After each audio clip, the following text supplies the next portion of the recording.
الحمد للہ وکفا والصلاۃ والسلام علی عبادہ الذین اصطفیٰ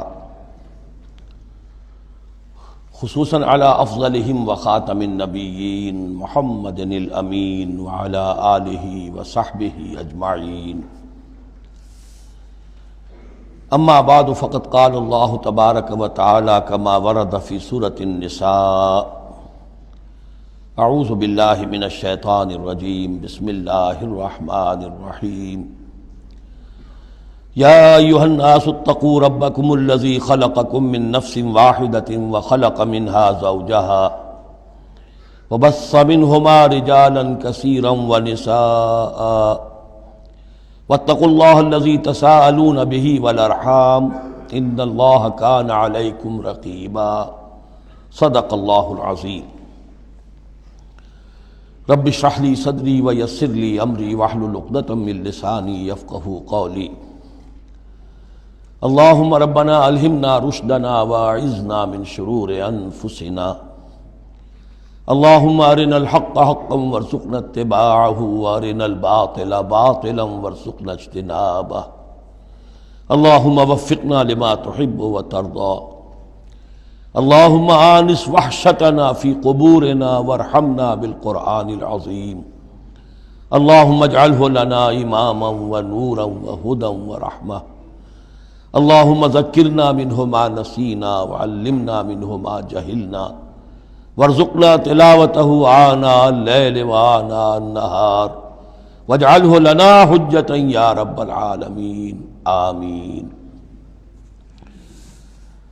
آج ہم اللہ کا نام لے کر سورہ نساء کا ترجمہ اور مختصر تشریح شروع کر رہے ہیں۔ جیسا کہ میں آپ کو بتا چکا ہوں کہ قرآن مجید میں مکی اور مدنی صورتوں کے جو گروپ ہیں ان میں سے پہلا گروپ 5 صورتوں پر مشتمل ہے۔ مکی صورت صرف سورہ فاتحہ ہے، حجم میں بہت چھوٹی، معنی میں، مفہوم میں، عظمت میں، فضیلت میں بہت بڑی۔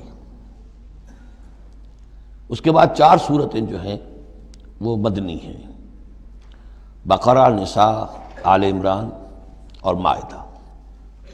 اور یہ جو 4 صورتیں ہیں یہ دو صورتوں کے 2 جوڑوں کی شکل میں۔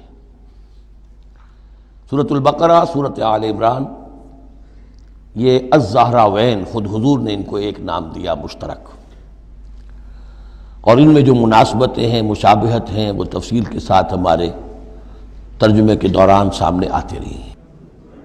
نسبت زوجیت کس اعتبار سے ہے، ایک دوسرے کی تکمیل کس پہلو سے کرتی ہیں، یہ بات بھی سامنے آئی۔ اب جو 2 صورتیں ہیں یہ سورۃ النساء اور سورۃ المائدہ، یہ جوڑے کی شکل میں ہیں۔ ان میں ایک تو بڑا کنٹراسٹ نظر یہ آئے گا کہ سابقہ 2 صورتوں میں پہلے حروف مقطعات اور دونوں میں پھر قرآن مجید اور کتب سماویہ کی عظمت کا بیان، جبکہ ان دونوں صورتوں میں کوئی تمہیدی اس طرح کی گفتگو نہیں ہے، براہ راست خطاب ہو رہا ہے۔ البتہ یہ فرق ہے وہ نسبت زوجیت کے اعتبار سے کہ سورہ نساء میں خطاب ہے یا ایھا الناس، اے لوگو، خطاب عام ہے، اور سورۃ المائدہ کا آغاز ہوتا ہے یا ایھا الذین آمنوا، وہاں خاص ہے، انسانوں میں سے جو لوگ ایمان کے دعوے دار ہوں۔ باقی جس طرح سورہ بقرہ اور سورہ آل عمران نصفین میں منقسم ہیں، اس طرح کا معاملہ ان دونوں صورتوں کا نہیں ہے۔ اپنے اسلوب کے اعتبار سے یہ دونوں صورتیں سورہ بقرہ کے نصف ثانی کے مشابہ ہیں، یعنی چند مضامین کی لڑیاں چل رہی ہیں لیکن آپس میں اس طرح بٹی ہوئی ہیں، گتھی ہوئی ہیں رسی کی طرح کہ وہ نظر آئیں گی کٹواں، ایک لڑی لال ہے، ایک پیلی ہے، ایک ہری ہے، ایک نیلی ہے، لیکن جب آپ ان کو بٹ دیتے ہیں تو ایک طرف سے دیکھیں گے تو وہ کٹا پٹا رنگ نظر آئے گا، مسلسل لال نہیں نظر آئے گا، مسلسل پیلا، نہ نیلا نہ ہرا۔ کھول دیں گے تو معلوم ہوگا کہ وہ تو واقعتاً ایک علیحدہ لڑی ہے، ایک نیلی ہے، ایک پیلی ہے۔ تو وہاں تو میں نے سورہ بقرہ میں آپ کو بتایا تھا کہ 4 ڈوریاں ہیں، 2 کا تعلق شریعت سے، شریعت میں 2 لڑیاں ہوئیں، ایک عبادات اور ایک معاملات۔ 2 کا تعلق ہے جہاد فی سبیل اللہ سے، ایک جہاد بالمال یعنی انفاق فی سبیل اللہ، اور ایک جہاد بالنفس کی آخری شکل یعنی قتال فی سبیل اللہ. یہ چاروں کا تانا بانا سورہ بقرہ کے نصف ثانی میں تھا. یہاں سورہ نساء میں بھی آپ دیکھیں گے کہ 3 لڑیاں ہیں یہاں، اور وہ اسی طرح آپس میں گتھی ہوئی ہیں. نظر آئیں گی کٹواں، لیکن اگر آپ ان سب کو علیحدہ علیحدہ کر لیں تو وہ اپنی جگہ پر ایک علیحدہ مضمون بن جائے گا. لیکن یہاں پر جو خطاب ہے، ایک لڑی تو وہ ہے کہ جس میں خطاب ہے اہل ایمان سے، اور وہ اسی طریقے سے جیسے سورہ بقرہ میں وہی 4 چیزیں اس میں آئیں گی: قتال، انفاق اور احکام شریعت، عبادات. لیکن دوسرا خطاب ہے اس میں اہل کتاب سے. اس میں یہ کہ نصارہ اور یہود دونوں گڈمڈ ہیں، ملے جلے ہیں. اب اہل کتاب کا معاملہ ہے. پہلی 2 صورتوں میں علیحدہ علیحدہ مسئلہ چل رہا تھا. تیسرے سب سے بڑا حصہ اس سورہ مبارکہ کا وہ ہے جو منافقین سے خطاب پر مشتمل ہے. لیکن وہ اکثر و بیشتر لوگ وہاں بات سمجھ نہیں پاتے، اس لیے کہ وہاں بھی خطاب ہوتا ہے یا ایھا الذین آمنوا سے. پورے قرآن میں کہیں یا ایھا الذین نافقوا نہیں آیا. یا ایھا الکافرون بھی ہے، یا ایھا الذین کفروا بھی ہے، یا ایھا الذین آمنوا بھی ہے، یا ایھا الذین نافقوا کہیں نہیں. اس لیے کہ منافق بھی قانوناً تو مسلمان ہی ہوتے تھے. تو اصل میں یہ بڑی گہری نظر کی ضرورت ہے کہ یہ پہچانا جائے کہ یہاں یا ایھا الذین آمنوا مومنین صادقین کی طرف روح سخن ہے یا منافقین کی طرف ہے. اگر یہ فرق نہ کیا جائے تو بڑی غلط فہمی ہو جاتی ہے بعض مقامات پر. مثلا سورہ توبہ کے بعض مقامات ہیں یا ایھا الذین آمنوا ما لکم اذا قیل لکم انفروا فی سبیل اللہ ثاقلتم الی الارض. اہل ایمان تمہیں کیا ہو گیا جب تمہیں کہا جاتا ہے اللہ کی راہ میں نکلو تو تم بوجھل ہو جاتے ہو، زمین میں دھسے جاتے ہو. تو اس سے ایک عام سوء ظن پیدا ہو سکتا ہے کہ شاید یہ عام مسلمانوں کا مسئلہ تھا. یہ عام مسلمانوں کا مسئلہ نہیں تھا، یہ منافقین کا مسئلہ تھا. روح سخن وہاں منافقین کی طرف ہے. مومنین صادقین تو ہر وقت اس کے لیے آمادہ رہتے تھے کھلے دل کے ساتھ کہ واپس نہیں پھیرا کوئی فرمان جنوں کا، تنہا نہیں لوٹی کبھی آواز جرس کی. وہ تو تیار ہر وقت تھا. تو اصل میں یہ دیکھنا ہوتا ہے کہ کس آیت میں رخ کس کی طرف ہے. اس اعتبار سے یہ سورہ مبارک کا اہم ترین ہے. لیکن سورہ بقرہ میں تو پورے میں لفظ نفاق آیا ہی نہیں. یہ حکمت خداوندی ہے کہ اس مرض کو پہلے چھپا کے رکھا ہے کہ علامات تو بیان کر دی کہ یہ بیماری ہے، تاکہ جو بھی متنبہ ہو جائے وہ اپنے علاج کی طرف متوجہ ہو جائے. لیکن یہ کہ جو لوگ نہیں متوجہ ہوئے، معلوم ہوا کہ اب ان کو تھوڑا سا نمایاں کرنا ضروری ہے، بات اریاں کر کے کرنی پڑے گی. تو سورہ آل عمران میں 1-2 جگہ نفاق کا لفظ آ گیا. لیکن یہاں اب جو سب سے بڑا مضمون ہے سورہ بقرہ میں وہ منافقین کا ہے. یوں سمجھیے کہ 176 جو اس کی آیات ہیں، اس میں سے 55 آیتیں ہیں کہ جن کا جو میرا تجزیہ ہے روح سخن ہے مومنین صادقین کی طرف. صرف 37 آیات ہیں کہ جن میں خطاب ہے اہل کتاب سے، یہود اور نصارہ سے مشترک طور پر، اور 84 آیات ہیں جن میں خطاب منافقین سے. لیکن وہی بات جو میں نے عرض کی کہ جہاں بھی ان سے بات ہوگی یا ایھا الذین آمنوا کے حوالے سے ہوگی، اس لیے کہ ایمان کے دعوے دار تو وہ بھی تھے. منافق تو وہی ہوتا ہے کہ جو دعویٰ کرتا ہے ایمان کا، چاہے وہ شعوری طور پر منافق ہو چاہے غیر شعوری طور پر منافق ہو، لیکن یہ کہ دعویٰ ایمان تو اس میں موجود ہوگا. سورہ نساء اور سورہ مائدہ کے مابین ایک فرق نوٹ کر لیجئے. انسانی تمدن میں سب سے بنیادی چیز جو ہے وہ ہے معاشرہ، اور معاشرے میں عورت اور مرد کا تعلق. اور نمبر 2، جو معاشرے میں کچھ کمزور طبقات ہوتے ہیں ان کے لحاظ کا خیال، ان کے حقوق کا لحاظ کرنا. یہ مضمون آپ کو ملے گا سورہ نساء میں. آئلی قوانین تفصیل سے آ چکے سورہ بقرہ میں. جو رشتہ جڑتا ہے ایک مرد اور ایک عورت کے مابین ازدواج کا، جس سے کہ پھر خاندان وجود میں آتا ہے، تو وہ جو سب سے بنیادی یونٹ ہے معاشرے کا، اس کی جڑ بنیاد کا تو سارا تفصیل سے معاملہ آ چکا ہے سورہ بقرہ میں. سورہ آل عمران اس اعتبار سے منفرد ہے کہ اس میں شریعت کے احکام نہیں ہیں سوائے اس ایک حکم کے جو سود کے بارے میں آیا ہے، لا تاکلوا الربا اضعافا مضاعفا. کوئی اور احکام شریعت جو ہے اس میں نہیں ہے. لیکن یہاں اب آپ کو جو تمدن کی معاشرتی سطح کے اوپر خاص طور پر جو دبے ہوئے پسے ہوئے طبقات تھے اس معاشرے میں، ان کی ایمینسیپیشن، ان کو اوپر اٹھانا، ان کے حقوق کی طرف متوجہ کرنا، یہ آپ کو نظر آئے گا۔ پھر اس معاشرے کے اندر سیکس کا معاملہ، اگر سیکشول انارکی ہو تو تباہی پھیل جائے گی، تو اس میں ابتدائی اقدامات جو ہیں وہ اس صورت کے اندر آئے ہیں۔ سیکس ڈسپلن کیسے امپوز کرنا ہے مسلمانوں تمہیں اپنے معاشرے کے اندر، بے راہ روی سے کیسے ڈیل کرنا ہے۔ تو اس طریقے سے تمدن کی جو بنیادی جو منزل ہے اس پر گفتگو ہو رہی ہے۔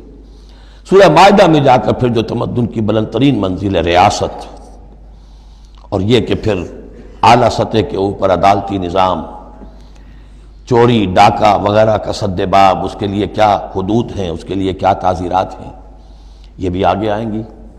باقی سورہ نساء میں جیسے ہے ویسے ہی سورہ مائدہ میں بھی اہل کتاب سے بھی آخری خطاب ہوگا۔ تو جیسا کہ میں نے عرض کیا تھا کہ یہ پہلا گروپ جو ہے اس میں دو لڑیاں ہیں۔ ایک ہے یہ شریعت کا گروپ ہے، شریعت شروع ہو رہی ہے، بلو پرنٹ اس کا سورہ بقرہ سے، اس کے تکمیلی احکام سورہ مائدہ میں، اور دوسرا اس میں خطاب ہے اہل کتاب کے ساتھ، وہ بھی تدریجاً بڑھ کر آخری باتیں وہ ہے کہ جو پھر سورہ مائدہ میں ہمیں ملیں گی۔ بس اتنی تمہید، اور اس میں بھی خاصا وقت صرف ہو گیا ہے۔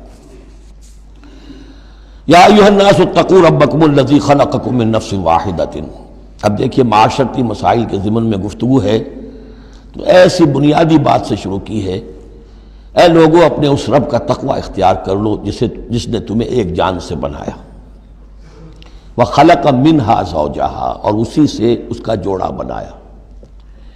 یہاں یہ نوٹ کرنے والی بات ہے کہ یہاں حضرت آدم کا لفظ نہیں ہے کہ آدم سے ان کا جوڑا بنایا، بلکہ نفس سے بنایا۔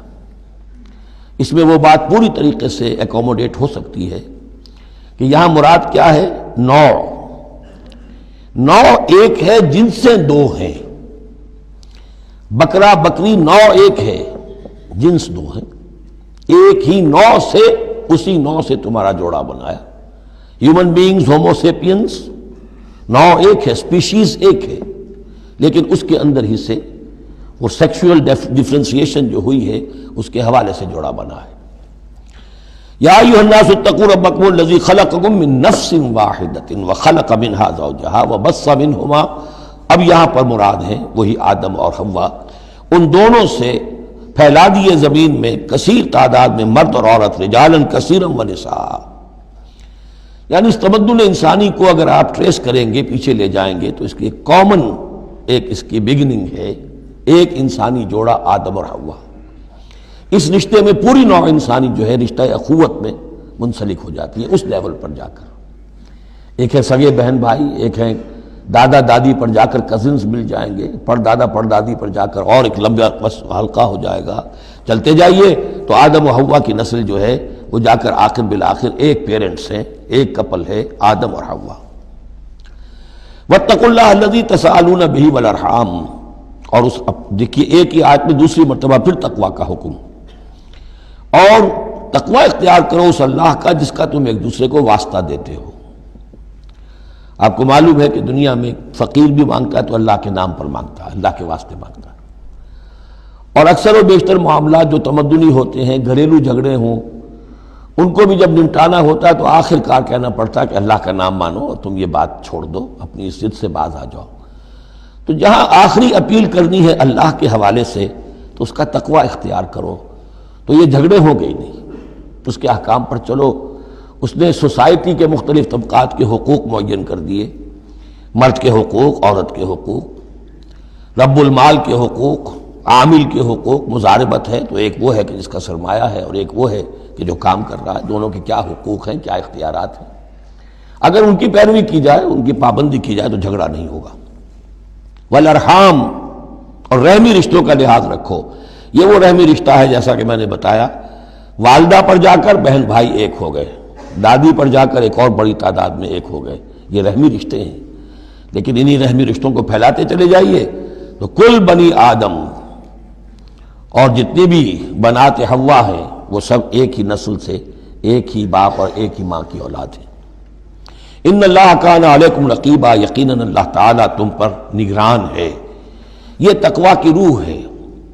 اگر یہ خیال رہے کہ میں کسی کی نگاہ میں ہوں، کوئی مجھے دیکھ رہا ہے، میرا ہر عمل اس کی نگاہ میں ہے، چھپا ہوا نہیں ہے، چاہے میں نے سب دروازے بند کر دیے، کھڑکیاں بند کر دیں اور پردے لگا دیے، سب کچھ ہو گیا، لیکن ایک آنکھ سے میں نہیں چھپ سکتا۔ ان اللہ کان علیکم رقیبا، اگر یہ مستحضر رہے تو پھر تقویٰ ہوگا، پھر اللہ کے حکم کی پابندی کی جائے گی۔ اب دیکھیے یہ حکمت نبوت ہے صلی اللہ علیہ وسلم، اس آیت کو حضور نے خطبہ نکاح میں شامل کیا، کیونکہ نکاح کا موقع کیا ہوتا ہے کہ ایک مرد ایک عورت کے درمیان پھر وہی رشتہ ازدواج قائم ہو رہا ہے، آدم کا ایک بیٹا، حوا کی ایک بیٹی، پھر اسی رشتے میں منسلک ہو رہے ہیں جس میں کہ آدم اور حوا تھے، جس طرح ان سے نسل پھیلی ہے اب ان سے آگے نسل بڑھے گی۔ لیکن یہ کہ اس پورے معاشرتی معاملے میں، خاندانی معاملات میں، عائلی معاملات میں، جیسے سورہ بقرہ میں ہم نے دیکھا کتنی مرتبہ واتقوا اللہ واتقوا اللہ واتقوا اللہ، تقویٰ نہیں ہوگا تو پھر خالی قانون جو ہے اس کے اندر وہ تاثیر نہیں ہوا کرتی۔ قانون کو تو تختہ مشق بھی بنایا جا سکتا ہے، وَلَا تَتَّخِذُوا آیَاتِ اللَّهِ هُزُوًا، اللہ کی آیات کا ٹھٹا ہی نہ بنا دو، کہ قانون کا تقاضا تو پورا ہو رہا ہے لیکن اس کی جو روح ہے وہ بالکل ختم ہو جاتی ہے۔ وَآتُوا الْيَتَامَىٰ أَمْوَالَهُمْ، اور وہ جو دبے ہوئے طبقات ہیں ان میں سے یتیم ایک اہم طبقہ تھا، ان کے کوئی حقوق نہیں تھے، مال ان کے ہڑپ کر لیے جاتے تھے، کمزور تھے۔ وَآتُوا الْيَتَامَىٰ أَمْوَالَهُمْ وَلَا تَتَبَدَّلُوا الْخَبِيثَ بِالطَّيِّبِ، ان کا مال جو ہے اس میں سے اچھا مال لے لیا، برا ان کو اپنا برا مال ان میں شامل کر دیا۔ انہیں کیا پتہ چلا؟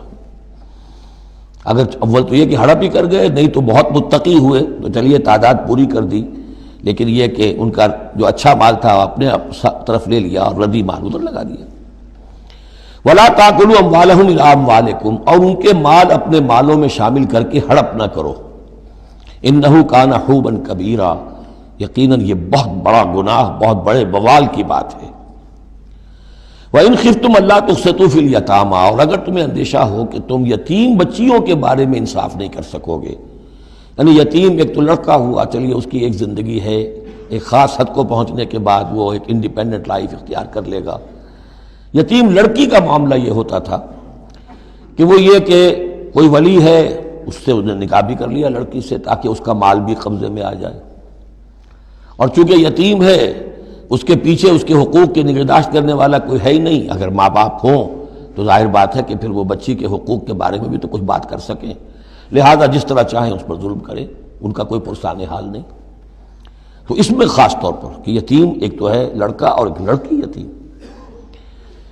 وَآتُوا الْيَتَامَىٰ، اسے منکرین سنت نے، منکرین حدیث نے اس آیت کو مختلف طریقے سے وہ تعبیر کیا ہے، لیکن وہ میں یہاں اس وقت بیان نہیں کر سکتا۔ جو مفہوم میں صحیح سمجھتا ہوں، جو سلف سے چلا آ رہا ہے، جو حضرت عائشہ صدیقہ رضی اللہ تعالی عنہا سے مروی ہے، تو میں وہی بات بیان کر رہا ہوں۔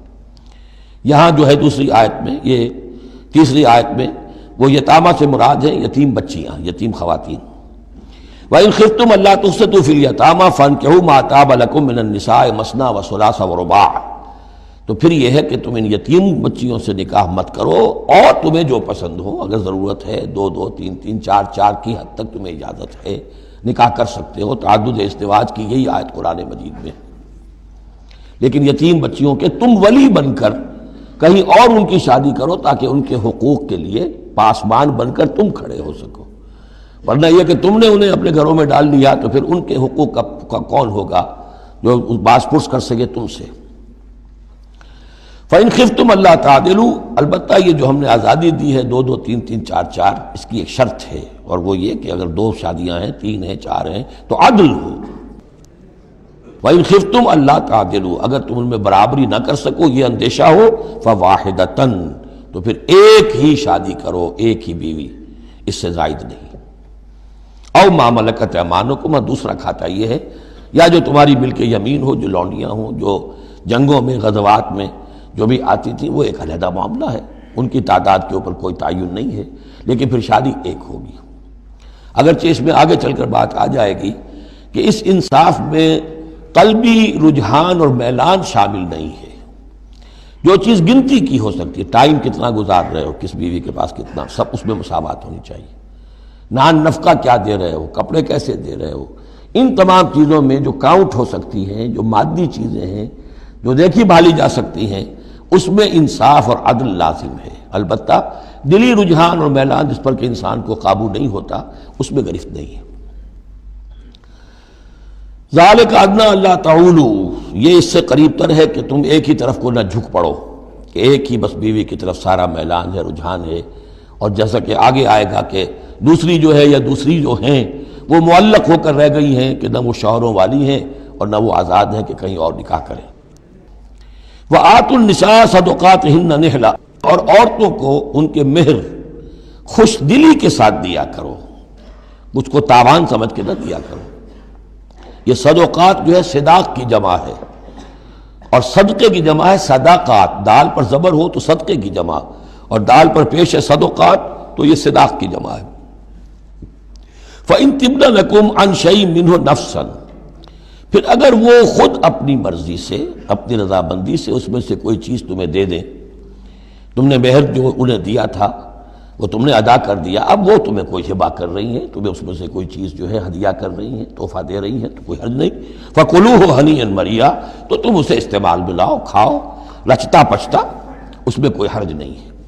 لیکن یہ ہے کہ وہ ہو ان کی مرضی سے، زبردستی نہیں، جبر کر کے نہ لے لیا جائے. فَإِن تِبْنَ لَكُمْ عَنْ شَيْءٍ مِّنْهُ نَفْسًا، بالکل اپنی مرضی سے.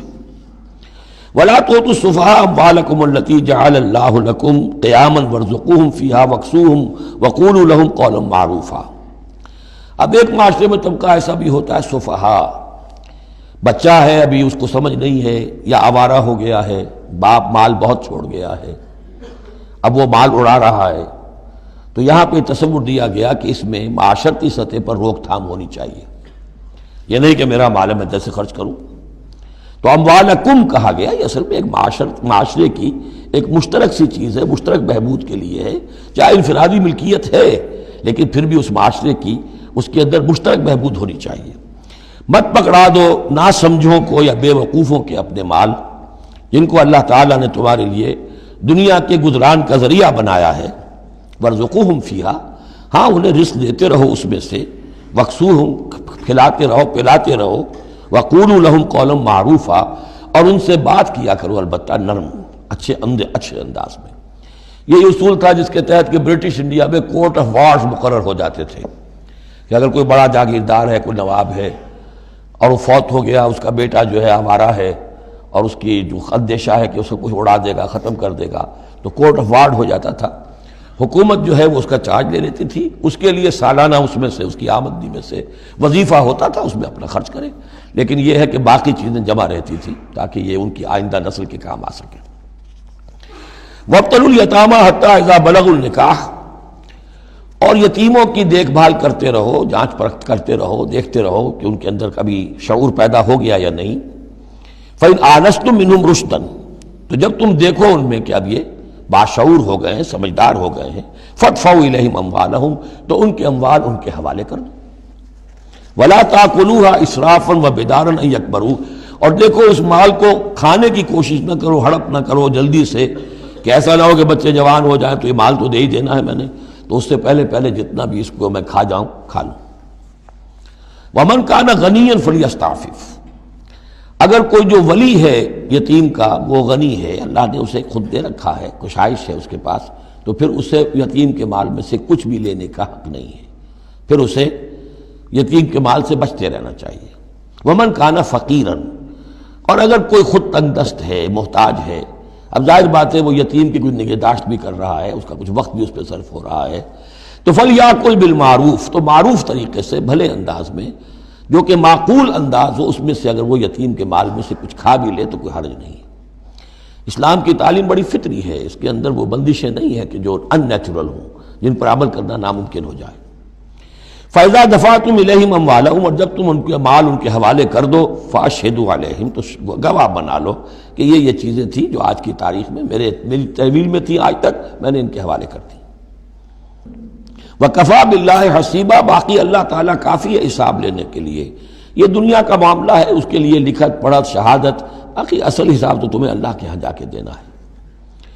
لِلرِّجَالِ نَصِيبٌ مِّمَّا تَرَكَ الْوَالِدَانِ وَالْأَقْرَبُونَ، مردوں کے لیے بھی حصہ ہے اس میں سے کہ جو ترکہ چھوڑا ہو، جو وراثت چھوڑی ہو والدین نے اور رشتہ داروں نے. وَلِلنِّسَاءِ نَصِيبٌ مِّمَّا تَرَكَ الْوَالِدَانِ وَالْأَقْرَبُونَ، اور عورتوں کا بھی حصہ ہے اس میں سے جو والدین کی وراثت ہے، جو انہوں نے ترک کیا ہے، ان کا ترکہ ہے، اور رشتہ داروں کا. یہاں پہلی مرتبہ اب عورت کو وراثت کا حق دیا جا رہا ہے، ورنہ عرب کے معاشرے میں عورت کا کوئی حق وراثت نہیں تھا۔ یہاں پہ فرمایا گیا کہ مما قل منہ او کثر، چاہے وہ وراثت تھوڑی ہو چاہے زیادہ ہو، قانون جو ہے اللہ کا اس کو اس کے اوپر پورے طور سے نافذ ہونا چاہیے، نصیبا مفروضہ، اور یہ حصہ ہے اللہ کی طرف سے فرض کیا گیا۔ اب میں آپ کو نوٹ کراؤں گا کتنی مرتبہ یہ تاکید ہو رہی ہے اس قانون وراثت کی، اور آپ اگر ساتھ ہی دیکھتے رہیں کہ کتنی دھجیاں اس کی بکھرتی ہیں ہمارے معاشرے کے اندر، کوئی اس کا لحاظ نہیں۔ اور بڑا جو ہمارا خاص طور پر ایک علاقہ ہے کہ جہاں ویسے نماز روزہ بہت ہوتا ہے، وہ بیٹیوں کو کوئی وراثت میں کوئی حصہ دینے کے لیے وہ کسی صورت تیار نہیں ہوتے۔ شریعت کے کچھ چیزیں جو ہیں وہ بہت اہم ہیں، اور شریعت کی یہ چیزیں جو ہیں کس قدر تاکید کے ساتھ آ رہی ہیں، یہ کہتے ہیں یہ رواج کے تحت ہوگا۔ وَإِذَا حَضَرَ الْقِسْمَةَ أُولُو الْقُرْبَى، اور جب وراثت کی ترکے کی تقسیم ہو رہی ہو تو اب اگر وہاں کچھ قرابت دار بھی آ جائیں، والیتامى، یتیم بھی آ جائیں، والمساکین، کچھ محتاج بھی آ جائیں، فارزقوہم منہ وقولوا لہم قولا معروفا، تو انہیں بھی کچھ دے دلا دو اس میں سے، کیونکہ اس وقت دیکھ رہے ہیں تقسیم ہو رہی ہے، وہ بالکل محتاج ہیں، تو احساس محرومیت جو ہے اس کو کسی نہ کسی درجے میں جو بھی اس کے اندر کچھ ان کی بداوا ہو سکتا ہو کرو۔ وَقُولُوا لَهُمْ قَوْلًا مَعْرُوفًا، ان سے بات کرو تو بڑے اچھے انداز میں، جھڑکو نہیں کہ ہماری وراثت تقسیم ہو رہی تم کون آ گئے یہاں پہ۔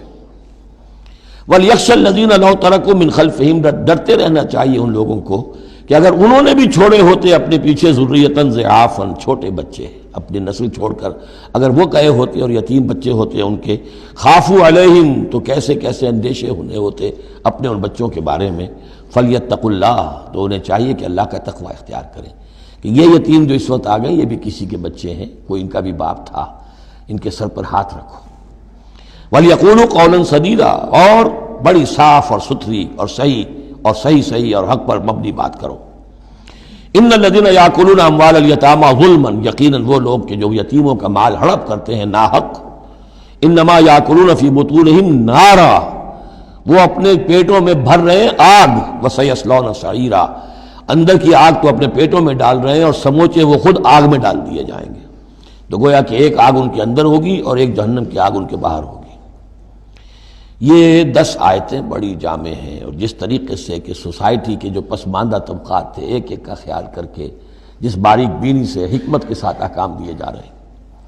اب اس کے بعد جو رکوع ہے یہ بڑا مختصر ہے، آیتیں 4 ہیں لیکن ایک قیامت مضمر ہے ان میں، یہ اعجاز ہے۔ 4 آیتوں کے اندر اسلام کا پورا قانون وراثت جس پہ پوری جلدیں لکھی گئی ہیں، جامعیت کی انتہا ہے۔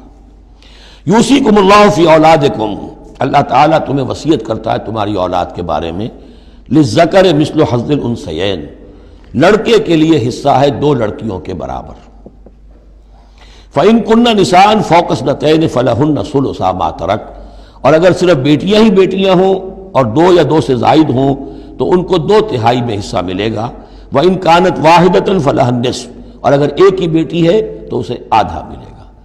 ظاہر بات ہے بیٹا ایک ہی وارث ہوگا تو پورے کا وارث ہو جائے گا، تو جب بیٹی کا حصہ بیٹے سے آدھا ہے تو اگر ایک ہی بیٹی ہے تو اسے آدھی وراثت ملے گی، آدھی پھر اور لوگوں کو جائے گی، وہ ایک الگ حصہ ہے، معاملہ ہے۔ وَلِأَبَوَيْهِ لِكُلِّ وَاحِدٍ مِّنْهُمَا السُّدُسُ مِمَّا تَرَكَ إِن كَانَ لَهُ وَلَدٌ۔ اب یہ وراثت میں ایک تو ہے نیچے وراثت بیٹا بیٹی، اور ایک ہے اوپر والد والدین، جب اب وہ بھی زندہ ہے، فوت ہوا ہے کوئی شخص، اس کے والدین یا والد یا والدہ دونوں میں سے کوئی ایک زندہ ہے، ان کا بھی حصہ ہے۔ وَلِأَبْوَيْهِ لِكُلِّ وَاحِدٍ مِّنْهُمَا، اس کے والدین کے لیے ہر ایک کے لیے ان میں سے چھٹا حصہ ہے اس کے ترکے میں سے، مما ترک ان کان لہو ولد، اگر اس کے اولاد ہے۔ ایک شخص لاولد مر گیا ہے تو اور بات ہوگی، اولاد ہے تو چھٹا یعنی 1/3 حصہ والدین کو چلا گیا، 2/3 جو ہے اولاد میں تقسیم ہوگا۔ فَإِن لَّمْ يَكُن لَّهُ وَلَدٌ، اور اگر اس کی اولاد ہے ہی نہیں، لاولد فوت ہو رہا ہے، وَوَرِثَهُ أَبَوَاهُ، اور اس کے وارث اس کے والدین ہی ہیں، فَلِأُمِّهِ الثُّلُثُ، تو ماں کو 1/3 اور باپ کو 2/3، وہی وہ مرد کا باپ ماں سے عورت سے دگنا ہو جائے گا۔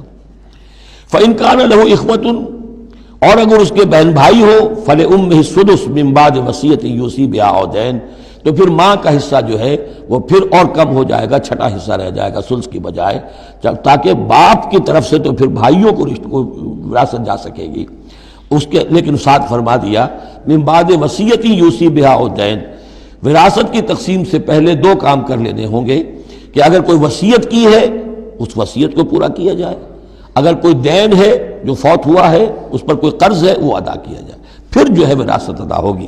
من بعد وصیت یوصی بہا او دین آباؤکم و ابناؤکم لا تدرون ایہم اقرب لکم نفعا، تمہارے باپ یا تمہارے بیٹے تم نہیں جانتے کہ ان میں سے کون تمہارے لیے زیادہ نافع ہے، زیادہ قریب ہے نفع کے اعتبار سے۔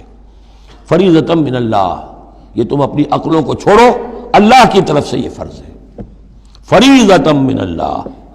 یعنی آدمی سمجھے میرے بوڑھے والدین ہیں، خام خواہ ان کے لیے حصہ کائے کو رکھ دیا ہے، کھا پی چکے، زندگی گزار چکے، وراثت تو ملنی چاہیے اولاد کو، بیٹا بیٹی کو، نہیں، اللہ کا حکم مانو۔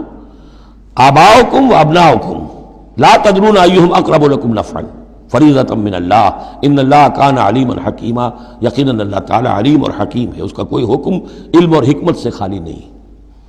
وَلَكُمْ نِصْفُ مَا تَرَكَ أَزْوَاجُكُمْ إِن لَّمْ يَكُن لَّهُنَّ وَلَدٌ، اور تمہارا حصہ تمہاری بیویوں کے ترکے میں سے آدھا ہے اگر ان کے کوئی اولاد نہ ہو، بیوی فوت ہو رہی ہے اور اس کے کوئی اولاد نہیں ہے تو جو کچھ چھوڑ رہی ہے اس میں سے نصف جو ہے شوہر کا ہو جائے گا، باقی نصف جو ہے وہ بیوی کے بھائیوں وغیرہ کو جائے گا، لیکن شوہر کا نصف ہو گیا۔ فَإِن كَانَ لَهُنَّ وَلَدٌ، اور اگر اس کے اولاد ہے فَلَكُمُ الرُّبُعُ مِمَّا تَرَكْنَا، پھر تمہارے لیے چوتھائی حصہ ہوگا اس میں سے جو اس نے چھوڑا ہے، باقی تین چوتھائی اس کی اولاد میں تقسیم ہو جائے گا۔ من بعد وصیت یوصین بہا او دین، اور یہ بھی ہوگا وصیت کی ایگزیکیوشن کے بعد، اور اگر کوئی قرض ہے تو اس کی ادائیگی کے بعد۔ وَلَهُنَّ الرُّبُعُ مِمَّا تَرَكْتُمْ، اور جو کچھ تم چھوڑو، مرد شوہر فوت ہو گیا ہے تو اس کی وراثت میں سے بیویوں کا حصہ ہے چوتھا، ان لم یکن لکم ولد، اگر تمہارے کو اولاد نہیں ہے۔ فَإِن كَانَ لَكُمْ وَلَدٌ، اور اگر تمہارے اولاد ہے فَلَهُنَّ الثُّمُنُ مِمَّا تَرَكْتُمْ مِن بَعْدِ وَصِيَّةٍ تُوصُونَ بِهَا أَوْ دَيْنٍ، تو پھر تو ان کے لیے 8واں حصہ ہے۔ اگر تمہارے لیے اولاد ہے تو تمہاری بیوی کے لیے پھر 8واں حصہ ہے تمہارے ترکے میں سے، من بعد وصیت توصون بہا او دین، اس وصیت کو تکمیل کے بعد جو تم نے کی ہو یا قرض جو تمہارے ذمہ ہو ادا کرنے کے بعد۔ وَإِن كَانَ رَجُلٌ يُورَثُ كَلَالَةً، اور اگر کوئی شخص جس کی وراثت جو ہے تقسیم ہو رہی ہے کلالہ تھا، او امراتن، یا کوئی عورت بھی کلالہ ہو سکتی ہے۔ یہ کلالہ کون ہوتی ہے؟ جس کے نہ تو والدین ہو نہ اولاد ہو، میت ہے، فوت شدہ مرد ہے یا عورت ہے، تو جو نہ تو ہے اوپر والدین میں سے کوئی اور نہ کوئی اولاد میں سے، وہ اس کو کلالہ کہتے ہیں۔ بہن بھائی ہیں، اب بہن بھائیوں میں جو تقسیم ہوگی وہ ایک تقسیم تو وہی ہے کہ جو حقیقی اور عینی اور اللاتی بہن بھائیوں میں ہوتی ہے، وہ تو ہے اسی طرح جیسے کہ اولاد کی ہے، لیکن یہاں خاص حکم دیا جا رہا ہے۔ عربوں میں اصل میں 3 قسم کے بہن بھائی ہوتے تھے۔ ایک عینی وہ ہے، باپ بھی وہی ہے مشترک، ماں بھی وہی ہے، جنہیں ہم حقیقی کہتے ہیں، ہمارے ہاں حقیقی بھائی، حقیقی بہن، یعنی والدین دونوں مشترک ہیں۔ اللاتی کہ باپ ایک ہے اور مائیں جدا ہیں، لیکن عرب میں ان میں کوئی فرق نہیں تھا، وہ بھی حقیقی کہلاتے تھے۔ حکم جو ہے معاشرے کے اندر ان کے عینی اور اللاتی بہن بھائیوں کا ایک ہی تھا، کوئی فرق نہیں تھا۔ ان کے ہاں سوتیلا وہ کہلاتا تھا کہ ماں ایک ہو باپ اور ہوں۔ ایک شخص کی اولاد تھی، وہ فوت ہو گیا، اب اس کی بیوی نے دوسری شادی کر لی ہے، اب اس سے بھی اولاد ہے، تو ماں تو ایک ہے، اولاد دو ہیں، 2 باپ سے ہیں، وہ کہلاتے ہیں کہ جو اخیافی ہیں۔ ان کا حکم دے رہا ہے کہ اگر کوئی شخص مرا ہے وہ کلالہ ہے، چاہے وہ مرد ہے یا عورت ہے، وَلَهُ أَخٌ أَوْ أُخْتٌ، اس کی ایک بہن ہے یا ایک بھائی ہے، فَلِكُلِّ وَاحِدٍ مِّنْهُمَا السُّدُسُ، تو ان میں سے ہر ایک کے لیے چھٹا حصہ ہے۔ فَإِن كَانُوا أَكْثَرَ مِنْ ذَلِكَ، اور اگر وہ اس سے زیادہ ہیں، فَهُمْ شُرَكَاءُ فِي الثُّلُثِ، پھر وہ 1/3 میں حصے دار رہیں گے، من بعد وصیت یوصى بها أو دین، یہی 2 شرطیں پھر ہیں، اس وصیت کو ایگزیکیوٹ کرنے کے بعد جو کی گئی ہو یا قرض کی ادائیگی کے بعد، غیر مضار، اور یہ سارا کام ایسے ہونا چاہیے کہ کسی کو ضرر پہنچانے کی نیت نہ ہو۔ وصیۃ من اللہ، یہ اللہ کی طرف سے تاکید ہے واللہ علیم حلیم، اللہ تعالیٰ سب کچھ جاننے والا، کمال حلم والا ہے۔ اس کے حلم پر دھوکہ نہ کھاؤ کہ وہ تمہیں پکڑ نہیں رہا ہے، اس کی پکڑ جب آئے گی تو ان بطش ربک لشدید، پھر اس کی پکڑ بڑی سخت ہوگی۔ تلک حدود اللہ، یہ اللہ کے حدود ہیں۔ ومن یطع اللہ ورسولہ یدخلہ جنات تجری من تحتہا الانہار، جو اللہ اور اس کے رسول کی اطاعت کرے گا وہ داخل کرے گا انہیں ان باغات میں جن کے دامن میں ندیاں بہتی ہوں گی، خالدین فیہا، جس میں وہ ہمیشہ ہمیشہ رہیں گے، وذالک الفوز العظیم، اور یقیناً یہ بہت بڑی کامیابی ہے۔ ومن یعص اللہ ورسولہ ویتعدی حدودہ، اور جو کوئی نافرمانی کرے اللہ اور اس کے رسول کی اور تجاوز کرے اس کی حدود سے، یدخلہ نارا خالدا فیہا، اس کو وہ داخل کرے گا آگ میں جس میں وہ ہمیشہ ہمیشہ رہیں گے، وَلَهُ عذاب مہین، اور ان کے لیے عذاب مہین ہوگا، اہانت آمیز عذاب۔ اب جو میں نے عرض کیا تھا سیکس ڈسپلن، اسلامی معاشرے کی اب تطہیر شروع ہو رہی ہے۔ مکے میں تو ظاہر بات ہے مسلمان جب تک تھے تو غلبہ وہاں کفار کا تھا، اب یہاں مدینے میں اللہ نے مسلمانوں کو وہ حیثیت دی ہے کہ اپنے معاملات کو سنوارنا شروع کریں، تو ایک ایک کر کے ان معاشرتی چیزوں کو اور ان سوشل پرابلمز کو ڈیل کیا جا رہا ہے۔ اب اگر کوئی سیکشول انارکی ہے، کوئی بدکاری معاشرے میں ہے، کیا کیا جائے، کیسے روک تھام ہو، اس کے ابتدائی احکام یہ آ رہے ہیں۔ اس کے تکمیلی احکام جو ہے وہ سورہ نور میں آئیں گے چل کر، یہ تدریجاً، یہ سورہ نساء، پھر ہے سورہ نور، احزاب، پھر ہے سورہ نور، اور پھر ہے سورہ مائدہ۔ اب اللہ تعالیٰ کی حکمت یہ ہوئی کہ سورہ نور اور سورہ احزاب کو کافی دور آگے رکھا ہے مصحف میں، اور یہاں پر سورہ نساء کے بعد سورہ مائدہ آ گئی ہے، ورنہ سورہ نساء، پھر سورہ احزاب، پھر سورہ نور، اور پھر سورہ مائدہ ہے، ترتیب یہ ہے۔ باقی اور بھی مدنی صورتیں درمیان میں ہیں، لیکن یہ چار بڑی بڑی صورتیں جو ہیں جن میں معاشرتی مسائل جو ہیں وہ تفصیل سے آئے ہیں، وہ ان کی ترتیب یہ ہے۔ واللاتی یاتین الفاحشۃ من نسائکم، اور وہ عورتیں تمہاری عورتوں میں سے جو کوئی کسی بے حیائی کا ارتکاب کریں، فاستشہدوا علیہن اربعۃ منکم، تو پھر گواہ بناؤ، گواہ لاؤ ان پر تم میں سے چار۔ اگر وہ گواہی دیں، فإن شہدوا، اگر گواہی دیں کہ ہاں اس عورت نے بدکاری کی ہے، فامسکوہن فی البیوت، تو پھر ان عورتوں کو گھروں میں بند کر دو، حتی یتوفاہن الموت، یہاں تک کہ موت ان کو لے جائے، یتوفاہن الموت، موت ان کو لے جائے، موت ان کا قصہ پاک کرے، او یجعل اللہ لہن سبیلا، یا اللہ ان کے لیے کوئی اور راستہ نکال دے۔ وہ راستہ نکالنا ہے جو سزا کی پھر بعد میں نصاب آ گیا کہ اگر اس کو پھر سزا دے دی جائے، حد جاری کر دی جائے تو پھر آزاد ہو جائیں گے، لیکن ابھی ابتدائی حکم ہے۔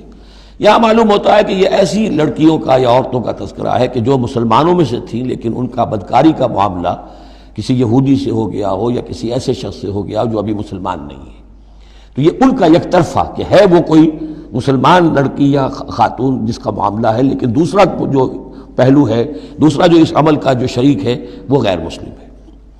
واللذان یاتیانہا منکم، اور اگر وہ دونوں تمہیں میں سے ہو، مرد بھی اور عورت بھی، فآذوہما، تو ان دونوں کو پھر اذیت دو، تکلیف دو، انہیں سزا دو۔ فإن تابا واصلحا، پھر اگر وہ توبہ کر لیں اور اصلاح کر لیں، فاعرضوا عنہما، تو ان کو چھوڑ دو۔ ان اللہ کان توابا رحیما، یقیناً اللہ تعالیٰ بہت توبہ کا قبول فرمانے والا اور رحیم ہے۔ یہ بالکل ابتدائی احکام ہیں، اسی لیے ان کی وضاحت میں، تفسیروں میں آپ کو بہت سے اقوال مل جائیں گے، اس لیے کہ اصل میں تو یہ پھر آخر میں جا کر یہ سب منسوخ شمار ہوں گے جبکہ حدود آ گئی پوری کی پوری، جیسے کہ وصیت کا وہ حکم جو سورہ بقرہ میں آیا تھا وہ اب ساقط ہو گیا جبکہ قانون وراثت آ گیا۔ اب وہ آیت آئی ہے کہ جو بہت بڑی حکمت کی آیت ہے، جس کا حوالہ اس سے پہلے بھی میں نے کبھی دیا ہے، انما التوبۃ علی اللہ للذین یعملون السوء بجہالۃ، اللہ کے ذمے ہے توبہ قبول کرنا ایسے لوگوں کی جو کوئی برا حرکت کر بیٹھتے ہیں جہالت اور نادانی میں، ثم یتوبون من قریب، پھر فوراً توبہ کرتے ہیں۔ یعنی اگر ایمان اندر ہے تو کسی وقت ایسا تو ہو گیا کہ کوئی خارجی اثرات اتنے پوٹنٹ ہو گئے یا نفس کے اندر ہیجان ایسا ہو گیا کہ آدمی کنٹرول نہیں کر سکا، لیکن جیسے ہی اس کے بعد ہوش میں آئے گا اس پر شدید پچھتاوا، شدید ندامت طاری ہو جائے گی، تو اس کے لیے یہ کہ وہ توبہ کرے تو اللہ تعالیٰ اس کی توبہ قبول فرمائے گا۔ فَأُولَٰئِکَ یتوب اللہ علیہم، تو اللہ تعالیٰ ایسے لوگوں کی توبہ قبول فرمائے گا۔ وَكَانَ اللَّهُ عَلِيمًا حَكِيمًا، اللہ تعالیٰ علیم اور حکیم ہے۔ وَلَيْسَتِ التَّوْبَةُ لِلَّذِينَ يَعْمَلُونَ السَّيِّئَاتِ، ایسے لوگوں کا کوئی حق نہیں ہے توبہ کا کہ جو اپنی برائی حرکتیں کرتے رہیں، حرام خوریاں کرتے رہیں، زندگی بھر عیش لڑاتے رہیں۔ حتیٰ اذا حضر احدهم الموت قال انی تبت الآن، یہاں تک کہ جب موت کا وقت آ جائے تو کہیں کہ اب میں توبہ کرتا ہوں۔ یہ توبہ نہیں ہے۔ وَلَلَّذِينَ يَمُوتُونَ وَهُمْ كُفَّارٌ، اسی پر قیاس کر لیجئے جو مر بھی گئے کفر کی حالت میں، ان کی توبہ کا کوئی سوال ہی نہیں۔ اولئک اعتدنا لهم عذابا الیما، ایسے لوگوں کے لیے تو ہم نے دردناک عذاب تیار کر رکھا ہے۔ یا ایھا الذین آمنوا لا یحل لکم ان ترثوا النساء کرہا، اہل ایمان تمہارے لیے جائز نہیں ہے کہ تم عورتوں کو زبردستی وراثت میں لے لو۔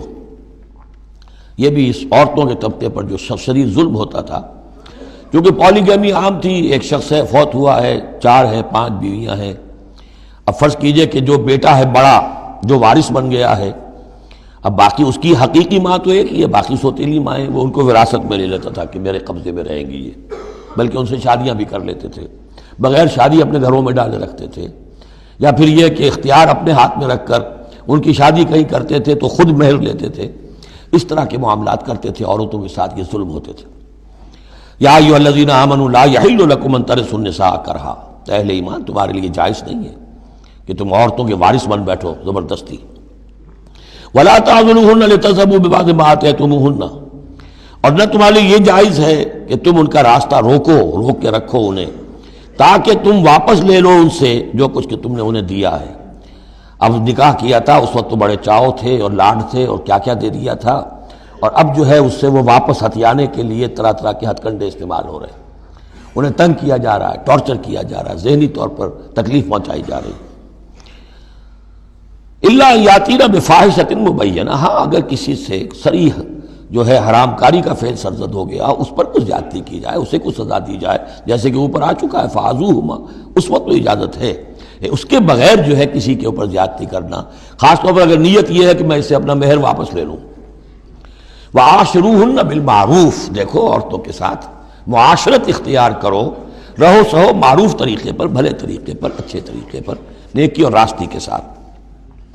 فَإِن كَرِهْتُمُوهُنَّ فَعَسَىٰ أَن تَكْرَهُوا شَيْئًا وَيَجْعَلُ اللَّهُ فِيهِ خَيْرًا كَثِيرًا، تو اور اگر تمہیں کسی وجہ سے اب وہ ناپسند ہو گئی ہے، انہیں پسند نہیں کرتے تم، تو ہو سکتا ہے کہ کسی شے کو تم ناپسند کرو، درا حال ہے کہ اللہ نے اسی میں تمہارے لیے خیر کثیر رکھ دیا۔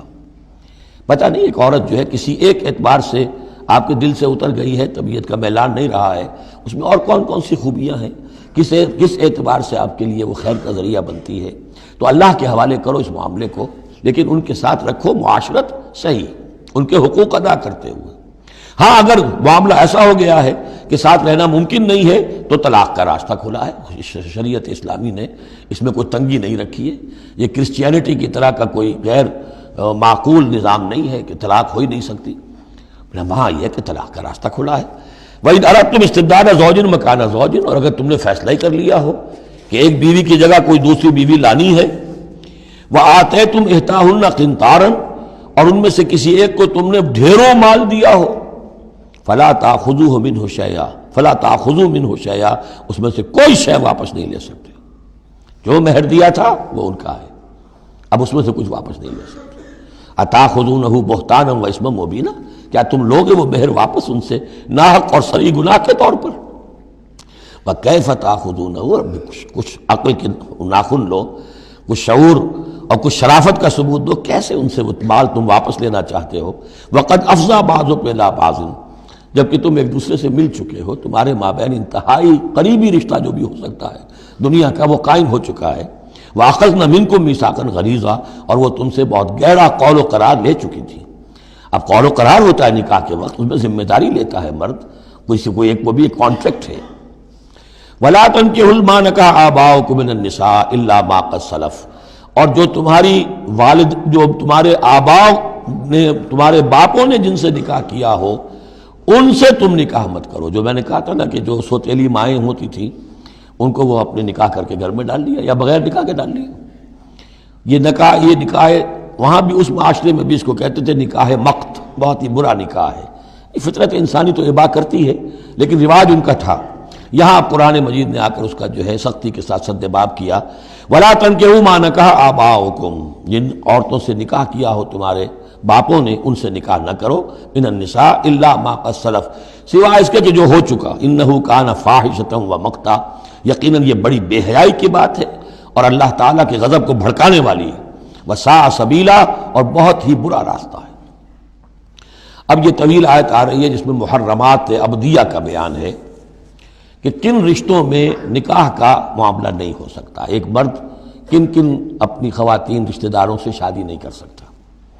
حرمت علیکم امہاتکم، حرام کر دی گئی تم پر تمہاری مائیں، نمبر 1، وبناتکم، تمہاری بیٹیاں، واخواتکم، اور تمہاری بہنیں، وعماتکم، اور تمہاری پھوپھیاں، وخالاتکم، اور تمہاری خالائیں، وبنات الاخ، اور بھائی کی بیٹیاں یعنی بھتیجیاں، وبنات الاخت، اور بہن کی بیٹیاں یعنی بھانجیاں، وامہاتکم اللاتی ارضعنکم، اور تمہاری وہ مائیں جنہوں نے تمہیں دودھ پلایا ہے، واخواتکم من الرضاعۃ، اور تمہاری دودھ پلانے والیوں کی بیٹیاں کہ جو تمہارے اب بہن بن گئی ہیں رضاعی، وامہات نسائکم، اور تمہاری بیویوں کی مائیں یعنی ساس جن کو ہم کہتے ہیں خوش دامن، وربائکم اللاتی فی حجورکم، اور اگر وہ کہ جو ربیبہ ہوں جو تمہارے ہاں پلی بڑھی ہوں، من نسائکم اللاتی دخلتم بہن، ربیبہ یا ربیب اس کو کہتے ہیں کہ ایک عورت کے پہلے کوئی اولاد تھی، آپ نے ان سے شادی کی ہے تو وہ اولاد بھی ساتھ لے آئی ہے، اب وہ آپ کی بیٹے بیٹیاں ہی ہو گئی آپ کی، لیکن وہ آپ کے حقیقی بیٹے بیٹیاں نہیں، ربیب کہلاتے، ربیب اور ربیبہ،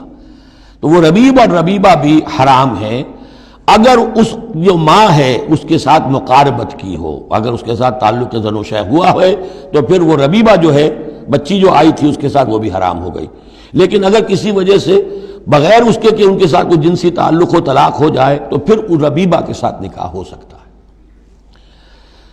وَرَبَائِبُكُمُ اللَّاتِي فِي حُجُورِكُم مِّن نِّسَائِكُمُ اللَّاتِي دَخَلْتُم بِهِنَّ، جن سے تم نے صحبت کی ہو، ان کی جو بیٹیاں ہیں سابقہ شوہروں سے وہ حرام ہیں، فَإِن لَّمْ تَكُونُوا دَخَلْتُم بِهِنَّ، اور اگر تم نے ان سے صحبت نہ کی ہو، فَلَا جُنَاحَ عَلَيْكُمْ، تو پھر کوئی حرج نہیں ہے۔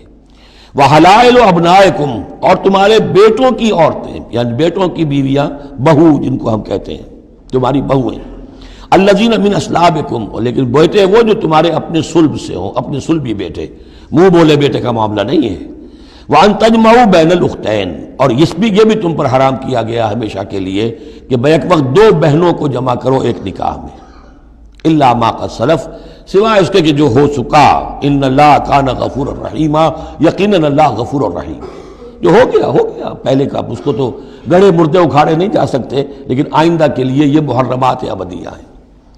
اس میں حضور نے اضافہ کیا ہے کہ دو بہنوں کو بھی ایک وقت نکاح میں نہیں رکھ سکتے، اسی طرح خالہ بھانجی کو بھی نکاح میں نہیں رکھ سکتے، اور پھپھی بھتیجی کو بھی نکاح میں نہیں رکھ سکتے۔ یہ محرمات ابدیہ ہیں کہ جن کے ساتھ کسی حال میں کسی وقت شادی نہیں ہو سکتی۔ اب ہے وہ محرمات جو عارضی ہیں، والمحصنات من النساء، وہ عورتیں جو کسی اور کے نکاح میں ہیں، اب یہ اس وجہ سے کہ وہ اس کے نکاح میں ہے آپ پر حرام ہے۔ ہاں اگر وہ طلاق دے دے پھر آپ شادی کر سکیں گے اس سے، لیکن یہ کہ اس کے اوپر جو حرمت ہے اس کی، وہ حرمت ابدی اس نوع کی نہیں ہے جو اس آیت میں جو بیانات ہوئی، بلکہ یہ کہ وہ تو کسی اور کے نکاح میں ہونے کی۔ محصنات، حصن کہتے ہیں قلعے کو، جو قلعے میں ہیں، پہلے ہی ایک خاندان کے قلعے کے اندر ہیں وہ، اور شوہر والیاں ہیں، الا ما ملکت ایمانکم، سوائے یہ کہ ان میں سے کوئی تمہارے ہاں کنیز بن کر آ جائے۔ اب ظاہر بات ہے جنگ ہوئی ہے، وہ عورتیں جو ہے مشرک مردوں کی بیویاں ہیں، وہ لونڈیاں بن کے آ گئی ہیں، تو اگرچہ وہ بیویاں ہیں مشرکوں کی، محصنات ہیں اس معنی میں، لیکن وہ لونڈی کی حیثیت سے آپ کے لیے جائز ہوں گی۔ کتاب اللہ علیکم، یہ اللہ کی کتاب ہے، حکم ہے، فرض ہے تمہارے اوپر۔ وَأُحِلَّ لَكُم مَّا وَرَاءَ ذَلِكُمْ، اب اس کے علاوہ تمہارے لیے تمام عورتیں حلال ہیں۔ تو آپ نے دیکھا کہ کتنی تھوڑی سی تعداد میں عورتیں ہوئیں کہ جن سے نکاح حرام ہوا، باقی کثیر تعداد، یعنی مباحات کا دائرہ بہت وسیع ہے، محرمات کا دائرہ بہت محدود ہے۔ ان تبتغوا باموالکم، لیکن یہ کہ اس کے لیے نکاح ہوگا مہر دے کر، اموال کے ساتھ تم اس میں نکاح کرو، محسنین، نیت ہو گھر میں بسانے کی، قلعے میں لانے کی، غیر مسافرین، صرف مستی نکالنے کی نہیں، یعنی یہ جو ہے اس کو ایک کھیل اور ہابی نہ بنا لو، گھر میں آباد کرنے کی نیت ہو، اس سے شادی کی جائے۔ مَسْتَمْتَعْتُمْ بِهِ مِنْهُنَّ فَآتُوهُنَّ أُجُورَهُنَّ، تو جو بھی تم نے ان سے استفادہ کیا ہے تو انہیں ان کے مہر جو ہے مقرر ہوئے ہیں فریضۃً، وہ دو۔ وَلَا جُنَاحَ عَلَيْكُمْ فِي مَا تَرَاضَيْتُمْ بِهِ مِنْ بَعْدِ الْفَرِيضَةِ، اس میں کوئی حرج نہیں ہے کہ کسی مہر کے مقرر ہونے کے بعد اگر باہمی رضامندی سے اس میں کوئی کمی بیشی ہو جائے۔ ان اللہ کان علیما حکیما، یقیناً اللہ تعالی علیم ہے اور حکیم ہے۔ وَمَن لَّمْ يَسْتَطِعْ مِنكُمْ طَوْلًا أَن يَنكِحَ الْمُحْصَنَاتِ الْمُؤْمِنَاتِ، اور جو کوئی تم میں سے اتنی استطاعت نہ رکھتا ہو، مقدرت نہ رکھتا ہو کہ مومن محسنہ عورتوں سے شادی کر سکے۔ اب محسن دو معنی میں آتا ہے، ایک خاندانی لڑکی، شریف لڑکی، خاندانی آزاد گھرانے کی کہ اسے گھر کا قلعہ حاصل ہے، اور ایک شادی شدہ عورت کے جو ایک شوہر کے قلعے کے اندر ہے۔ ایک ہے خاندان کا قلعہ، خاندان کی پروٹیکشن حاصل ہے، سپورٹ حاصل ہے، تو وہ عورت جو ہے وہ محسنہ ہے۔ اسی طرح وہ عورت کے جو شوہر کے گھر میں ہے، ایک قلعے میں ہے، اس کے گھر میں ہے، اس کی حفاظت میں ہے، وہ بھی محسنہ ہے۔ پہلے تھا وہ دوسری معنی میں یعنی شادی شدہ، یہاں مراد ہے شریف زادیاں، آزاد مسلمان عورتیں۔ اب ظاہر بات ہے آزاد مسلمان عورتوں کا تو مہر ادا کرنا پڑے گا، اس حوالے سے اب کوئی بیچارہ مفلس ہے، نہیں دے سکتا ہے تو کیا کرے۔ وَمَن لَّمْ يَسْتَطِعْ مِنكُمْ طَوْلًا أَن يَنكِحَ الْمُحْصَنَاتِ الْمُؤْمِنَاتِ فَمِمَّا مَلَكَتْ أَيْمَانُكُمْ، تو جو لونیاں ہیں ان سے نکاح کر لو، مِن فَتَيَاتِكُمُ الْمُؤْمِنَاتِ، جو تمہاری مومن جو لونیاں ہوں، فَأَنكِحُوا وَاللَّهُ أَعْلَمُ بِإِيمَانِكُمْ، باقی یہ کہ کون مومن ہے اور نہیں ہے یہ اللہ بہتر جانتا ہے۔ مراد یہ ہے کہ جو بھی قانونی اعتبار سے مسلمان ہیں، جس کے تم ایک دوسرے کو مسلمان سمجھتے ہو، بعضکم من بعض، تم سب ایک دوسرے ہی میں سے ہو، فَأَنكِحُوهُنَّ بِإِذْنِ أَهْلِهِنَّ، تو ان سے تم نکاح کرو ان کے مالکوں کی اجازت سے۔ اب ظاہر بات ہے وہ لونڈی ہے زید کی، تو زید اس سے جنسی تعلق قائم کر سکتا ہے، لیکن یہاں اب ایک شخص اس سے اجازت لے رہا ہے کہ میں آپ کی اس لونڈی سے نکاح کرنا چاہتا ہوں۔ اگر اجازت دے دی، اب زید کا تعلق منقطع ہو جائے گا، اب وہ اس لونڈی اس کی اس اعتبار سے اس کے کام میں نہیں آ سکتی، بلکہ وہ اب منقوع ہو جائے گی ایک مسلمان کی۔ اس لیے بِإِذْنِ أَهْلِهِنَّ، اور اس میں پیش نظر رکھیے کہ ایک معاشرہ تھا، بالفعل یہ شکلیں تھیں، یہ نہیں کہا جا رہا یہ شکلیں پیدا کرو۔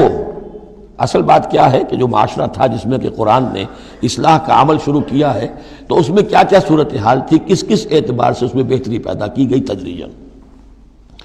فَانكِحُوهُنَّ بِإِذْنِ أَهْلِهِنَّ وَآتُوهُنَّ أُجُورَهُنَّ بِالْمَعْرُوفِ، انہیں بھی ان کے جو مہر ہیں تھوڑے ہوں گے، وہ دو معروف طریقے پر دو۔ محسنات غیر مصافحات، ان سے بھی جو تعلق ہے یہ نکاح کا ہوگا تو نیت ہونی چاہیے گھر میں بسانے کی، محض مستی نکالنے کی اور شہوت رانی کی وہ نیت نہ ہو۔ ولا متخذات اخدان، اور نہ ہی کوئی چوری چھپی کی دوستیاں اور یاریاں ہوں، یہ نہیں، کھلم کھلا نکاح ہو، معلوم ہو کہ فلاں کی لونڈی ہے۔ جیسے حضرت سمیہ رضی اللہ تعالی عنہ، یہ ابو جہل کا چچا تھا، ایک شریف انسان تھا، اس کی لونڈی تھی۔ پھر جب یہ یاسر آئے ہیں یمن سے اور آباد ہوئے مکے میں، تو انہوں نے اس کے ابو جہل کے چچا سے اجازت لے کر اور ان کی لونڈی سمیہ سے شادی کی ہے۔ ان سے پھر حضرت عمار ہوئے، عمار ابن یاسر اور عمار کی والدہ سمیہ رضی اللہ تعالی عنہم، یہ تین کا ایک کنبہ تھا۔ وہ شریف آدمی مر گیا تو پھر ابو جہل جو ہے اس کو اختیار ہو گیا ان پر، اس نے پھر جو پرسیکیوٹ کیا ہے وہ آپ کو معلوم ہے۔ اس خاندان کو بدترین جو ایذائیں دی گئی ہیں وہ اس خاندان کو دی گئی۔ فَإِذَا أُحْصِنَّ، پھر جب وہ قید نکاح میں آ جائیں، فَإِنْ أَتَيْنَ بِفَاحِشَةٍ، پھر اگر وہ کوئی غلط کام کریں، اگر کوئی وہ جو ہے بے حیائی کا کام کریں، فَعَلَيْهِنَّ نِصْفُ مَا عَلَى الْمُحْصَنَاتِ، تو انہیں آدھی سزا دی جائے گی اس کی کہ جو شادی شدوں کو دی جائے گی۔ اب یہ جو ہے چونکہ ابتدائی احکامات ہیں، ابھی تک تو رجم کا حکم آیا ہی نہیں ہے، ابھی تک 100 کوڑوں کا حکم بھی نہیں آیا ہے، ابھی تو یہ تھا آزوہما، تو کوئی بھی انہوں نے اپنا طریقہ مقرر کر لیا ہے کہ اتنا کچھ ہم ماریں گے۔ تو اس میں البتہ ذہن میں رکھا جائے کہ اس میں یہ ہے کہ جو یہ لونڈی ہے منکوحہ، اس کو اگر سزا دینی ہے اسی طرح کی جرم کی تو اس کی سزا بھی عادی ہوگی، اس لیے کہ ایک شریف خاندان کی عورت جس سے پروٹیکشن حاصل ہو اس کا معاملہ اور ہے، اور ایک اس بیچاری غریب یعنی اس کا لونڈی کا معاملہ اور ہے۔ ذالک لمن خشی العنۃ منکم، یہ رعایت بھی کہ مسلمان لونڈیوں سے نکاح کر لو، یہ بھی تمہارے لیے، تم میں سے ان لوگوں کے لیے ہے کہ جنہیں اندیشہ ہو فتنے میں پڑنے کا، جو اپنی شہوت اور جنسی جذبے کو روک نہ سکتے ہو۔ کہ اگر ان کے لیے نکاح کی کوئی شکل نہیں بنتی ہے تو ہو نہ جائے کہ کہیں کسی غلط کام میں وہ ملوث ہو جائیں، ورنہ یہ کہ وَأَن تَصْبِرُوا، اگر تم صبر کرو تو چونکہ عام طور پر جو باندیاں تھیں ان کا کردار اونچا نہیں تھا اس معاشرے میں، تو بہتر یہ ہے کہ ان سے نکاح کرنے سے تم بچو اور تعفف کرو، اس میں بہتری ہے۔ وَأَن تَصْبِرُوا خَيْرٌ لَكُمْ، اور اگر تم صبر کرو تو یہ تمہارے حق میں بہتر ہے۔ وَاللَّهُ غَفُورٌ رَحِيمٌ، اللہ غفور الرحیم ہے۔ یرید اللہ لیبین لکم، اب یہ چونکہ کچھ احکام آ رہے ہیں تو ایک فلسفے کی باتیں آ رہی ہیں اب چند۔ بسا اوقات ایسا ہوتا ہے کہ احکام کو انسان اپنے اوپر بوجھ سمجھنے لگتا ہے، یہ کرو یہ نہ کرو، یہ کرو یہ نہ کرو، تو آدمی کی طبیعت ہے، فطرت ہے، یہ بات سے محسوس کرتا ہے۔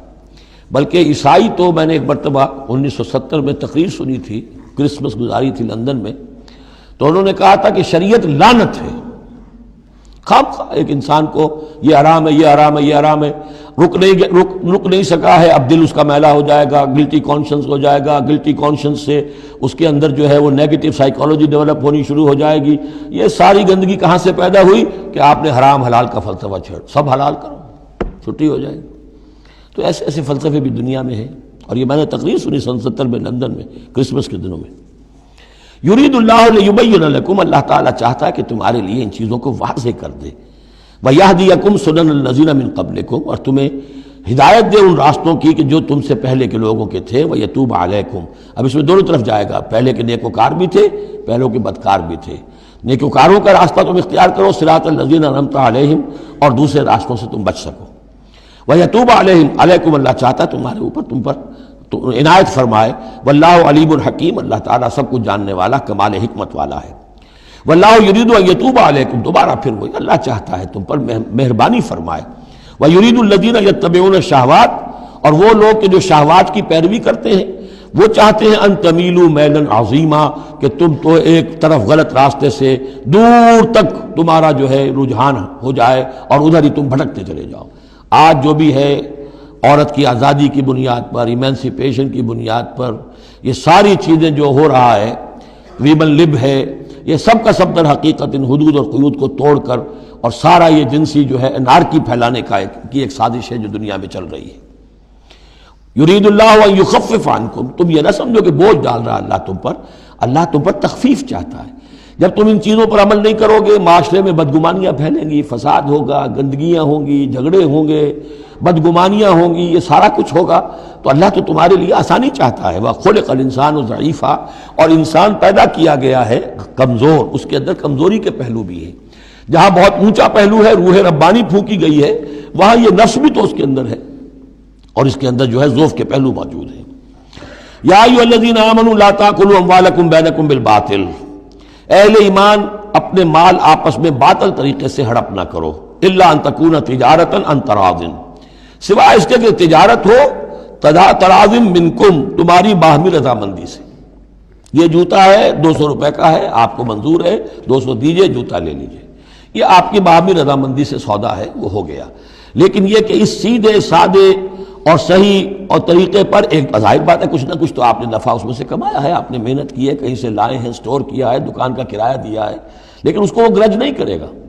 لیکن جھوٹ بول رہے ہیں، خدا کی قسم کھا رہے ہیں کہ میں نے تو اتنے کا لیا، اب یہ ہو گیا، تم آپ نے اپنی ساری محنت بھی ضائع کی اور آپ نے حرام کما لیا۔ اور یا کوئی اور طریقے ہیں، مال ہڑپ کر رہے ہیں، دھوکہ دے رہے ہیں۔ یا ایھا الذین آمنوا لا تاکلوا اموالکم بینکم بالباطل الا ان تکون تجارتا عن تراض منکم ولا تقتلوا انفسکم، اور نہ اپنے آپ کو قتل کرو، یعنی ایک دوسرے کو قتل کرو۔ تمدن کی جڑ دو چیزوں پر ہے، احترام جان، احترام مال۔ میرے لیے آپ کا مال محترم ہے، آپ کی جان محترم ہے، میں اسے کوئی غدر نہ پہنچاؤں۔ آپ کے لیے میرا مال، میری جان، میرا جسم محترم ہے، اسے کوئی غدر نہ پہنچائے۔ اگر تو یہ جنٹل مین ایگریمنٹ ہمارا چلتا ہے تب تو ہم ایک معاشرے میں رہ سکتے ہیں، ایک ملک میں رہ سکتے ہیں، اور اس میں اطمینان ہوگا، سکون ہوگا، چین ہوگا۔ اور جہاں یہ دونوں احترام ختم ہو گئے، جان کا نہ مال کا، تو ظاہر بات ہے کہ پھر وہاں سکون کہاں سے آئے گا، اطمینان کہاں سے آئے گا، چین کہاں سے آئے گا۔ وَلَا تَقْتُلُوا أَنفُسَكُمْ إِنَّ اللَّهَ كَانَ بِكُمْ رَحِيمًا، یقیناً اللہ تعالی تم پر بہت ہی مہربان ہے۔ وَمَن يَفْعَلْ ذَلِكَ عُدْوَانًا وَظُلْمًا، اور جو کوئی بھی یہ کام کرے گا، دو کام، چوری اور دھوکہ اور قتل نفس، ظلماً اور عدوان تعدی کے ساتھ، ظلم کے ساتھ، فسوف نصلیہ نارا، تو اسے تو ہم جھونک دیں گے آگ میں، وکان ذلک علی اللہ یسیرا، اور یہ چیز اللہ پر بہت آسان ہے۔ یہ نہ سمجھنا کہ کیا اللہ تعالیٰ تمام نوع انسانی کو جہنم میں جھونک دے گا، یہ اللہ کے لیے بہت آسان ہے۔ بارک اللہ لی و لکم فی القرآن العظیم۔